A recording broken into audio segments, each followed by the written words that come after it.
আশা করি তোমরা সবাই ভালো আছো, আমিও ভালো আছি। অনলাইন ক্লাসে তোমাদের সবাইকে স্বাগতম। আজকে আমাদের আলোচনার বিষয় হচ্ছে ট্রান্সফরমেশন অফ সেন্টেন্স অথবা চেঞ্জিং দ্য সেন্টেন্স এর আরেকটা গুরুত্বপূর্ণ বিষয় assertive two interrogative. Assertive two interrogative অর্থাৎ কীভাবে একটা সেন্টেন্সকে অ্যাসার্টিভ সেন্টেন্স থেকে ইন্টারগেটিভ সেন্টেন্সে পরিবর্তন করা যায়, কীভাবে একটা সেন্টেন্সকে ইন্টারগেটিভ সেন্টেন্স থেকে অ্যাসার্টিভ সেন্টেন্সে পরিবর্তন করা যায়, এই বিষয় নিয়ে আজকের ক্লাসে আমরা জানার চেষ্টা করব। শুরুতে আমরা জানব অ্যাসার্টিভ সেন্টেন্স অর্থাৎ বিবৃতিমূলক বা বর্ণনামূলক বাক্য। যে সেন্টেন্সে কোনো বিবৃতি বা বর্ণনা প্রকাশ পায়, যে সেন্টেন্সে কোনো বিবৃতি বা বর্ণনা প্রকাশ পায় তাকে অ্যাসার্টিভ সেন্টেন্স বলে। আশা করি তোমরা বুঝতে পেরেছো, যেই সেন্টেন্সে কোনো বিবৃতি বা বর্ণনা প্রকাশ পায় তাকে অ্যাসার্টিভ সেন্টেন্স বলে। এখন আমরা জানার চেষ্টা করব ইন্টারগেটিভ সেন্টেন্স মানে হচ্ছে প্রশ্নবোধক বাক্য। যে সেন্টেন্স দ্বারায় কোনো কিছু জিজ্ঞেস করা হয় বা প্রশ্ন করা হয় তাকে ইন্টারগেটিভ সেন্টেন্স বলে। এইরূপ সেন্টেন্সের শেষে সবসময় প্রশ্নবোধক চিহ্ন থাকবে। মাই ডিয়ার স্টুডেন্টস, আবার লক্ষ্য করো, যেই সেন্টেন্স দ্বারায় কোনো কিছু জিজ্ঞেস করা হয় বা প্রশ্ন করা হয় তাকে ইন্টারগেটিভ সেন্টেন্স বলে। এইরূপ সেন্টেন্সের শেষে সবসময় প্রশ্নবোধক চিহ্ন থাকবে। এখন আমরা জানার চেষ্টা করব কিভাবে একটা সেন্টেন্সকে অ্যাসার্টিভ সেন্টেন্স থেকে ইন্টারগেটিভ সেন্টেন্সে পরিবর্তন করা যায়, কিভাবে একটা সেন্টেন্সকে ইন্টারগেটিভ সেন্টেন্স থেকে অ্যাসার্টিভ সেন্টেন্সে পরিবর্তন করা যায়, এই বিষয় নিয়ে জানার চেষ্টা করব। আমরা যদি 4টা নিয়ম আয়ত্ত করি তাহলে আমরা এই বিষয়ে অ্যান্সার করতে পারবো পরীক্ষায়। এই 4টা নিয়ম উপরে বেসিস করেই আমাদের পরীক্ষায় প্রশ্ন হয়ে থাকে। যদি আমরা এই 4টা নিয়ম বারবার প্র্যাকটিস করি এবং অনুশীলন করি, বারবার যদি আমরা পড়ি তাহলে আমরা পরীক্ষা খুব ভালো করতে পারবো। মানে স্টুডেন্ট, যদি অ্যাসার্টিভ সেন্টেন্সে নাথিং থাকে তাহলে ইন্টারগেটিভ সেন্টেন্স করার সময় এনিথিং বসবে। যদি ইন্টারগেটিভ সেন্টেন্সে এনিথিং থাকে তাহলে অ্যাসার্টিভ করার সময় নাথিং বসবে। উদাহরণ থেকে আমরা সহজে বুঝতে পারবো। I have nothing to do. আমরা এখানে নাথিং পেয়েছি, আমরা বুঝতে পেরেছি এই সেন্টেন্সটি হলো অ্যাসার্টিভ সেন্টেন্স। এই নাথিং যুক্ত অ্যাসার্টিভ সেন্টেন্সে যখন আমরা ইন্টারগেটিভ সেন্টেন্স করব তখন কি বসবে? এনিথিং বসবে। মাই ডিয়ার স্টুডেন্টস, আমরা লক্ষ্য রাখতে হবে যখন অ্যাসার্টিভ সেন্টেন্সকে আমরা ইন্টারগেটিভ সেন্টেন্সে করব তখন শুরুতেই অক্সিলারি ভার্ব বসবে, এরপরে আমরা সাবজেক্ট বসাবো, এরপর নিয়ম অনুসারে বাকি অংশ বসাবো। এখন দেখো অক্সিলারি ভার্বগুলো কি আমরা জানতে হবে। অক্সিলারি ভার্বগুলো হলো সাহায্য ক্রিয়াগুলো হলো am, is, are, was, were, have, has, had, can, could. আমি আবার বলতেছি অক্সিলারি ভার্বগুলো am, is, are, was, were, have, has, had, can, could ইত্যাদি। এগুলো হচ্ছে অক্সিলারি ভার্ব। যখন এগুলো অ্যাসার্টিভ সেন্টেন্সের প্রথমে আসবে তখন আমরা অ্যাসার্টিভ সেন্টেন্সে এগুলো যখন আসবে তখন আমরা এগুলো ইন্টারগেটিভ সেন্টেন্সের শুরুতে বসাবো, এরপরে আমরা সাবজেক্ট বসাবো, এরপর নিয়ম অনুসারে বাকি অংশ বসাবো। দেখো এখানে আমরা অ্যাসার্টিভ সেন্টেন্সে আমরা অক্সিলারি কি পেয়েছি? হ্যাভ পেয়েছি। ইন্টারগেটিভ সেন্টেন্স করার সময় আমরা শুরুতেই হ্যাভ বসাবো। দেখো এরপর আমরা সাবজেক্ট বসাবো। দেখো এখানে সাবজেক্ট আছে কি? আই। আই পরিবর্তন কি হবে? ইউ হবে, কারণ হচ্ছে আই, মি, উই, আজ। আই, মি, উই, আজ। আই, মি, উই, আজ থাকলে কি হবে? ইউ। মাই,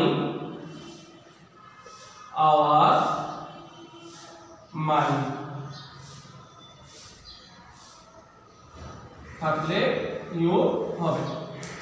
মানে শুধু লক্ষ্য করো, যদি অ্যাসার্টিভ সেন্টেন্সে আই, মি, উই, আস থাকে তাহলে কি হবে? ইউ হবে। যদি মাই, আওয়ার, মাইন্ড থাকে তাহলে ইউ হবে। দেখো বিষয়টা, এই যে আমরা এখানে কি পেয়েছি সেন্টেন্সে? আই পেয়েছি। আমরা জানতে পেরেছি যে আই থাকলে কি বসবে? ইউ বসবে, তাহলে হ্যাভ, ইউ। এরপরে অ্যাসার্টিভ সেন্টেন্সে নাথিং আছে, এই নাথিংটার পরিবর্তন কি হবে? এনিথিং। এবার বাকি অংশ বসে যাবে টু ডু, লাস্টে প্রশ্ন চিহ্ন বসবে। তাহলে কি হচ্ছে? Have you anything to do. এই হচ্ছে আমাদের ইন্ডিটিভ সেন্টেন্স। তাহলে আমরা বুঝতে পেরেছি যদি অ্যাসার্টিভ সেন্টেন্সে নাথিং থাকে তাহলে ইন্ডিটিভ সেন্টেন্স করার সময় এনিথিং বসবে। আর যদি অক্সিলারি ভার্ব থাকে শুধু অক্সিলারি ভার্ব বসবে, এরপরে সাবজেক্ট বসবে, এরপর নিয়ম অনুসারে বাকি অংশ বসে যাবে, লাস্টে প্রশ্নের চিহ্ন বসবে। আশা তোমরা বুঝতেই পেরেছো। এরপরে আরেকটা গুরুত্বপূর্ণ রুল, এভরিবডি, এভরিওয়ান, অল। যদি অ্যাসার্টিভ সেন্টেন্সে এভরিবডি, এভরিওয়ান, অল থাকে তাহলে ইন্ডিটিভ সেন্টেন্স করার সময় হু প্লাস নেগেটিভ ইনফরমেশন মানে নামবোধক তথ্যটা বসে যাবে, অংশটা বসে যাবে। অর্থাৎ যদি অ্যাসার্টিভ সেন্টেন্সে যদি এগুলো থাকে এভরিবডি, এভরিওয়ান, অল থাকে তাহলে প্রথমে হু বসবে, এরপর অ্যাসার্টিভ সেন্টেন্স যদি অ্যাফার্মেটিভ থাকে তাহলে কি হবে, নেগেটিভ হয়ে যাবে। যদি অ্যাসার্টিভ সেন্টেন্স কি থাকে, অ্যাফার্মেটিভ থাকে, নেগেটিভ হয়ে যাবে। উদাহরণ থেকে আমরা সহজেই বুঝতে পারবো। এভরিবডি অথবা এভরিওয়ান ইজ আ লায়ার। এখানে দেখো আমরা এভরিবডি, এভরিওয়ান পেয়েছি, আমরা বুঝতে পেরেছি এই সেন্টেন্সটি হলো অ্যাসার্টিভ সেন্টেন্স।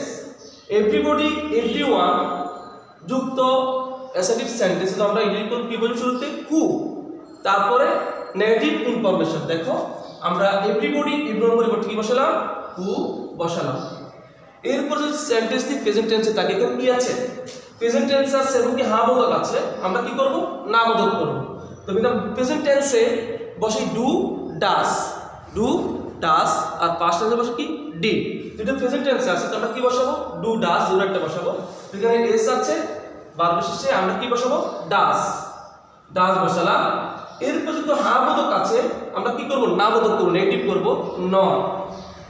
তাহলে who does not.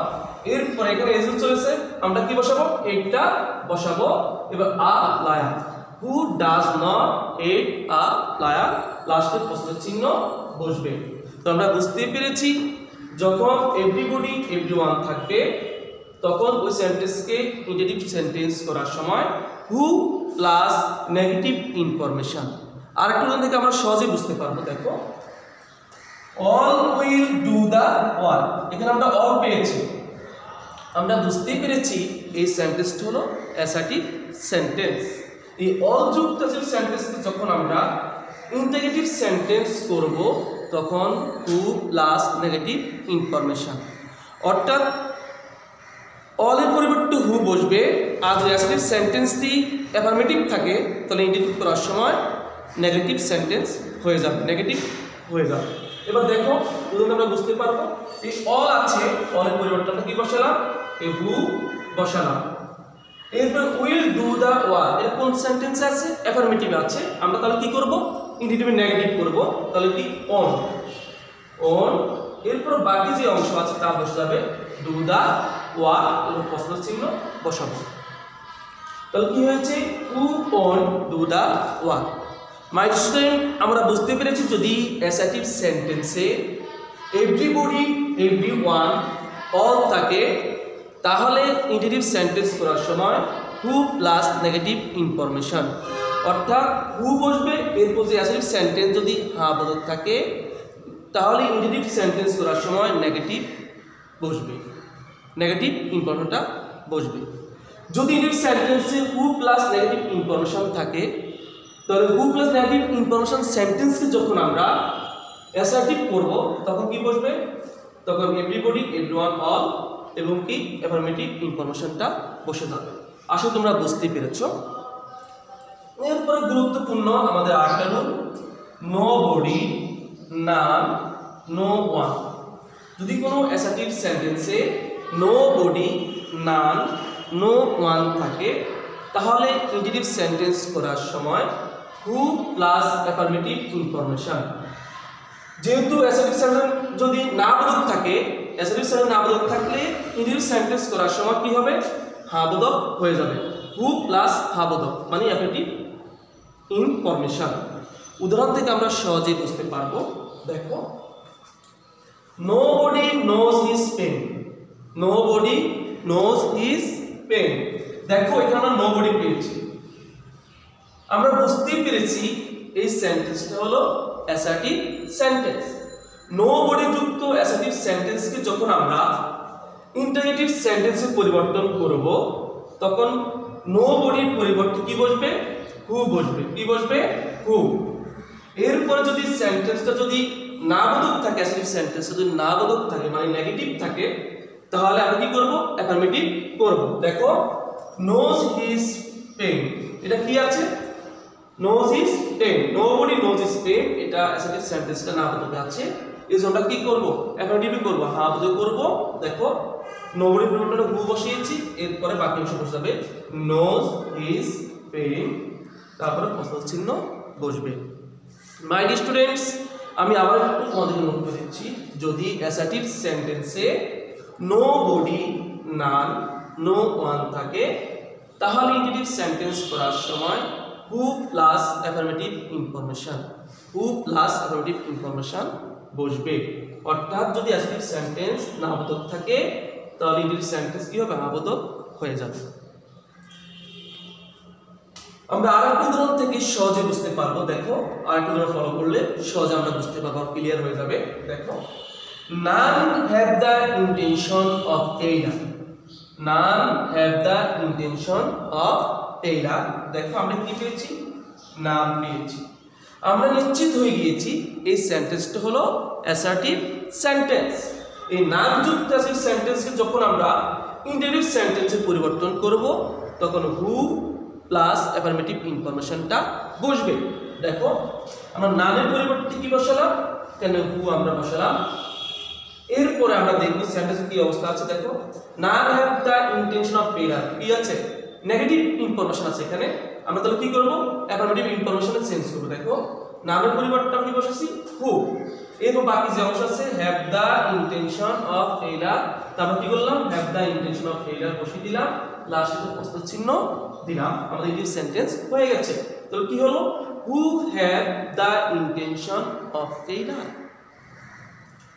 My dear students, তাহলে আমরা বুঝতে পেরেছি যদি অ্যাসার্টিভ সেন্টেন্সে নো বডি, নান, নো ওয়ান থাকে তাহলে ইন্টারগেটিভ সেন্টেন্স করার সময় হু প্লাস অ্যাফার্মেটিভ ইনফরমেশন বসবে। এবার আসো, যদি অ্যাসার্টিভ সেন্টেন্সে নেবার থাকে, কি থাকে? নেবার। যদি অ্যাসার্টিভ সেন্টেন্সে কি থাকে? নেবার থাকে, তাহলে ইন্টারগেটিভ সেন্টেন্স করার সময় ইবার বসবে। কি বসবে? ইবার বসবে। উদাহরণ থেকে আমরা সহজে বুঝতে পারবো। দেখো আই নেভার টেল আ লাই, এখানে আমরা নেভার পেয়েছি, আমরা বুঝতে পেরেছি এই সেন্টেন্সটা হলো অ্যাসার্টিভ সেন্টেন্স। আমরা কি পেয়েছি? নেভার পেয়েছি, এই সেন্টেন্সটা অ্যাসার্টিভ সেন্টেন্স। নেভার যুক্ত অ্যাসার্টিভ সেন্টেন্সকে যখন আমরা ইন্টারগেটিভ সেন্টেন্স করব কি বসবে? ইবার বসবে। কি বসবে? ইবার বসবে। এবার আসো, যদি সেন্টেন্সটি যদি প্রেজেন্ট টেন্সে থাকে তাহলে আমরা ইন্টারগেটিভ সেন্টেন্স করার সময় ডু ডাস, কি ডু ডাস বসবে শুরুতেই। আর যদি পাস্ট টেন্স থাকে তাহলে কি বসবে? ডিড বসবে।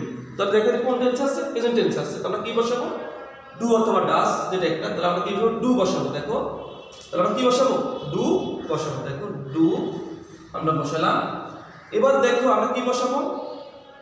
সাবজেক্টটা বসাবো। আগে বলছি যদি অ্যাসার্টিভ সেন্টেন্সে I, me, we, us, I, me, we, us থাকে তাহলে কি বসবে? ইউ বসবে। আগে বলেছি আমি যদি অ্যাসার্টিভ সেন্টেন্সে আই, মি, উই, আস থাকে তাহলে কি বসবে? টিটিপে ইউ বসবে। দেখো এখন আমরা ডু বসালাম, এরপর যে সাবজেক্ট আছে আই অ্যাসার্টিভ সেন্টেন্সে আইটা হলো কি বসবে? ইউ, ইউ আমরা বসালাম, ডু ইউ। এরপর আছে কি? নেবার, কি আছে? নেবার। নেবারটা সেন্স হয়ে কি হবে? ইন্ডিটিভে। নেবারটা সেন্স হয়ে ইন্ডিটিভ হবে কি? ইবার। কি হবে? ইবার। তাহলে ডু ইউ ইবার। বাকি যে অংশ আছে তা বসাবে টেল আ লাই, তারপর প্রশ্ন চিহ্ন বসবে। তাহলে কি হয়েছে? ডু ইউ ইবার টেল আ লাই। আমরা বুঝতে পেরেছি যদি অ্যাসার্টিভ সেন্টেন্সে নেবার থাকে তাহলে ইন্ডিটিভ সেন্টেন্স করার সময় এবার বসবে। মাই ডিয়ার স্টুডেন্টস, খুবই সহজ, চারটা রুল খুবই সহজ। আমি আবার একটু সংক্ষেপে তোমাদেরকে নোট করে দিচ্ছি। দেখো যদি অ্যাসার্টিভ সেন্টেন্সে নাথিং থাকে তাহলে ইন্টারগেটিভ সেন্টেন্স করার সময় এনিথিং বসবে। কি বসবে? এনিথিং বসবে। নাথিং থাকলে এনিথিং বসবে। যদি ইন্ডিভিজুয়াল সেন্টেন্সে এনিথিং থাকে তাহলে অ্যাসার্টিভ করার সময় নাথিং বসবে। যদি অ্যাসার্টিভ সেন্টেন্সে এভরিবডি, এভরিওয়ান, অল থাকে তাহলে ইন্টারেটিভ সেন্টেন্স করার সময় এভরিবডি, এভরিওয়ান, অল এর পরিবর্তে হু প্লাস নেগেটিভ ইনফরমেশন বসবে। হু প্লাস নেগেটিভ ইনফরমেশন বসবে। এবার আসো, যদি নোবডি না নো ওয়ান থাকে তাহলে নোবডি না নো ওয়ানের পরিবর্তে হু বসবে। এরপরে অ্যাফার্মেটিভ ইনফরমেশনটা বসে যাবে ইন্ডিভিজুয়াল সেন্টেন্স করার সময়। নোবডি না নো ওয়ানের পরিবর্তে হু প্লাস অ্যাফার্মেটিভ ইনফরমেশনটা বসে যাবে। নোবডি না নো ওয়ানের পরিবর্তে কি বসবে? হু। এরপরে অ্যাফার্মেটিভ ইনফরমেশনটা বসে যাবে ইন্ডিভিজুয়াল সেন্টেন্স করার সময়। এরপরে দেখো, যদি নেভার থাকে তাহলে ইন্ডিভিজুয়াল সেন্টেন্স করার সময় ইভার বসবে। মাই স্টুডেন্টস, যখন তোমরা পরীক্ষা চেঞ্জ করো, সেন্টেন্সটা যখন তোমরা চেঞ্জ করে ইন্ডিভিজুয়াল সেন্টেন্সে আনো তখন কিন্তু তোমরা শেষে প্রশ্নের চিহ্ন দেওয়াটা ভুলে যাও। শেষে সবসময় প্রশ্নের চিহ্ন দেওয়াটা কি তোমরা ভুলে যাও। এগুলো তোমরা সবসময় করো। মনে রাখবা, ইন্ডিভিজুয়াল সেন্টেন্স যখন তোমরা করবা, ইন্টারগেটিভ সেন্টেন্স যখন তোমরা করবা তখন ইন্ডিভিজুয়াল সেন্টেন্সের শেষে প্রশ্ন চিহ্ন বসবে। আমি আগেই বলেছি যে ইন্ডিভিজুয়াল সেন্টেন্সের শেষে প্রশ্ন চিহ্ন বসে। এই বিষয়টা তোমরা লক্ষ্য রাখবা। পরীক্ষা তোমরা এই ভুলটা সবচেয়ে বেশি করো, যখন সেন্টেন্সটা চেঞ্জ করো শেষে গিয়ে প্রশ্ন চিহ্নটা তোমরা দেও না, অনেকে ভুল করে। শেষে প্রশ্ন চিহ্নটা দিবা ইন্ডিভিজুয়াল সেন্টেন্স করার সময়। আশা করি তোমরা বুঝতে পেরেছো। তোমরা বারবার 4টা রুল প্র্যাকটিস করবা, তোমরা পরীক্ষা অনেক ভালো করবা। নেক্সট ক্লাসে তোমাদের সঙ্গে আবার দেখা হবে ইনশাআল্লাহ। আসসালামু আলাইকুম।